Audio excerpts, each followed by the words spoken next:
Okay, in general, we're not going to do all the Rashis, but this Rashi we're going to do.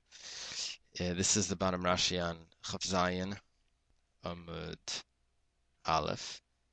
This is on the first page of Gemara Hameiniach. Rashi starts Lemekach u'Memkar, which means for buying and for selling. The Gemara was referring to, you see it right here, this Gemara, the second of the wide lines. The Gemara was referring to the statement that Rav Papa made that a kad and a chavis, which means a pitcher and a barrel, is the same thing. It's one and the same.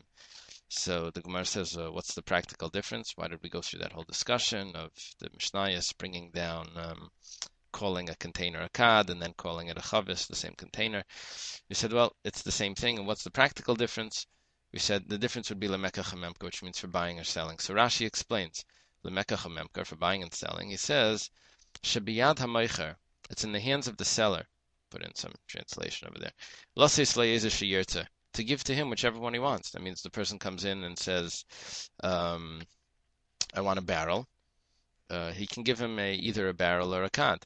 He says, Va'afilu hisni imay chavis. Even if he agreed with him to give him a barrel, that was what they made up. They said a chavis.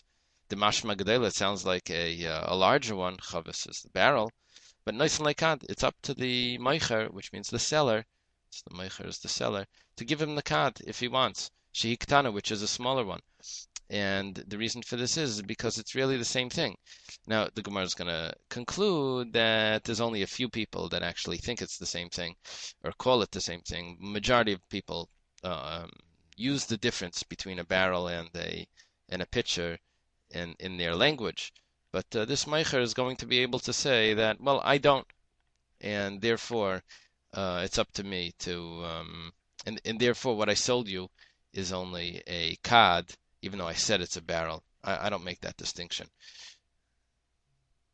Okay, this is the second Rashi that we're doing, that we're going to learn, and the Rashi starts Ein Holchen b'Mamanach Harav. We're on page Chav Zayin Amud Beis. This is the third parak of Baba Kama. It's called Parak Hameiniach. And the Gemara was talking about that we don't follow the majority when it comes to business matters. And we said in the last Rashi that the seller can say concerning a barrel or a pitcher that because there's a minority of people that call a pitcher a barrel, so when the buyer came in and said, sell me a barrel, a chavis, the seller can say, well, I'm one of those people that call a pitcher a chavis, and therefore here's your little pitcher, and you can't say, well, the majority of people don't do that.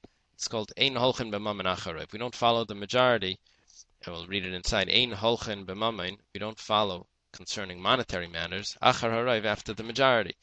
We don't say that you have to go, well, majority of people call a chavis. We don't say that.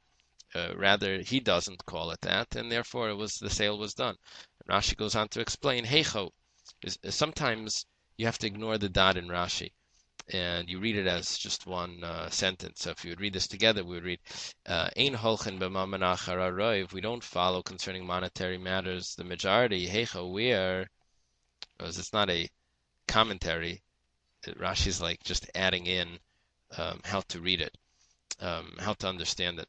Heicha, where is this in a case, the mistapka lan milsa, where it's a suffix, the word mistapka, if you look in there, just take out the tough, and you can see the word suffix, where it's a doubt, suffix means a doubt, lan is to us.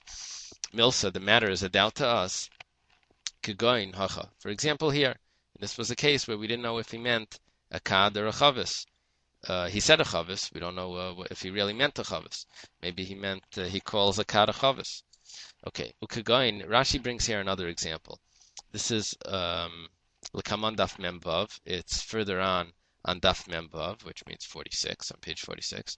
And the example over there was not concerning the words. Over there, it wasn't a translation of a word. Over there, the question was, do we follow the majority? The majority of people buy an ox to do work with it as opposed to use it for food. Not every ox you can do work with, but probably every ox you can eat, or more than there's more oxen that you can eat than you can do work with. Some are just not workable. So the question was, do you follow the majority? And most people buy oxen to do work with. And the seller came in and he buys an ox. We're going to see. If someone sells an ox to his friend, and it turns out that the ox gores and it's impossible to work with it. So lo yamrinan, we don't say basa ruba zil, that you follow the majority. Zil means to go, and basa means after, like basra means the last one. Basa means to go after. Basa ruba zil, that you go after the majority. Ula charisha kanu, and therefore he acquired it. Kano is Kenyan. For plowing, Harisha means to plow, Vahavitos, and therefore the sale was a mistake, and he should get his money back. El Amrina, and rather we say, Hamaitzi Mechaverai, the one that wants to extract from his friend, which over here is the seller, who wants the buyer, who wants to get his money back. So Alav Haraya, on him, on the buyer, is the one to bring the proof. On him is the obligation to bring the proof. Raya is the proof. Now we're switching. We're going back to the seller. The seller can tell to the buyer, that I sold it to you to slaughter. I sold it to you for food. Most people don't buy for slaughtering. He's going to say, well, listen, I'm not the majority. I'm just one person, and that's what I do. I don't. When it comes to monetary matters, you can't force me to do things according to the majority. This is how I sell my animals. Okay, that's the second example for this instance, for this din of ein holchen b'mam menach harav, which Rashi teaches us.